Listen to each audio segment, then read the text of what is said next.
Ano nga ba yung mga included sa aparato set natin na 3.2 kilowatts hybrid inverter? So ito yung marine plywood niya, 3/4 po yan.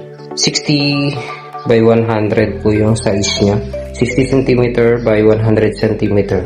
And the inverter itself, so si POWMR 24 volt system po siya, hybrid na po siya. And ano yung mga included na safety devices po niya. So sa loob po ng aparato natin ay meron din tayo enclosure box. At sa labas ng enclosure box is yung makikita ninyo yung light indicator na green and red.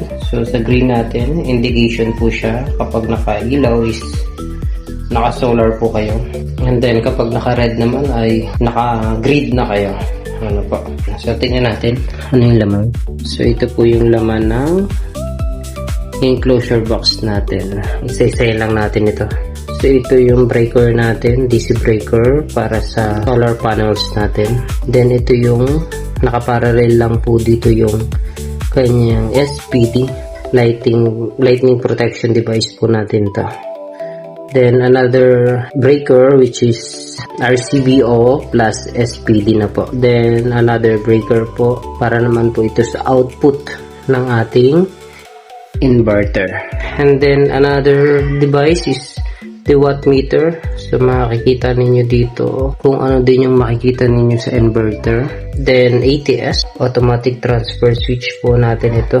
Priority natin is solar. Dito nakatap yung output ng inverter natin. And then sa ilalim naman po niya ay para sa grid naman po yun. Automatic pag wala ng supply si solar or patay na yung inverter po natin ay automatic pong lilipat po kay Meralco yung supply ninyo at magi-indicate po ng nakakulay red na po yan. And then another breaker, DC MCCB breaker po natin. The breaker para sa battery. Ayan, nakaabang na rin po yan. Red for positive, then black for negative natin. Ayan po yung enclosure box natin. Then naglagay po tayo dito ng maliit lang na cable tray para mas malinis tingnan. And then sa taas makikita po ninyo ay may nakaabang na rin tayo dito breaker box. Dalawang breaker po yan nakalagay dyan. Buksan natin. So tapping para mas mabilis na po kayo mag tap ng inyong tatap niyo si Meralco, hindi nyo na kailangan buksan yung enclosure natin. So kailangan nyo na lang po dito itap. Direct na po yan para magkaroon na po ng AC supply. Then output, dito nyo naman tatap yung load side po ninyo.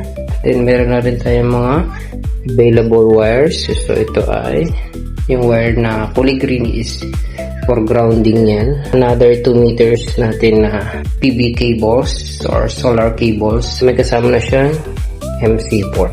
Ready for plug and play na po yan. Hindi pa po kasama dyan yung battery at hindi pa rin po kasama yung panels po yan. So, available po ito for 25,000 po. So, interested? PM nyo lang ako. Yan na lahat po yan.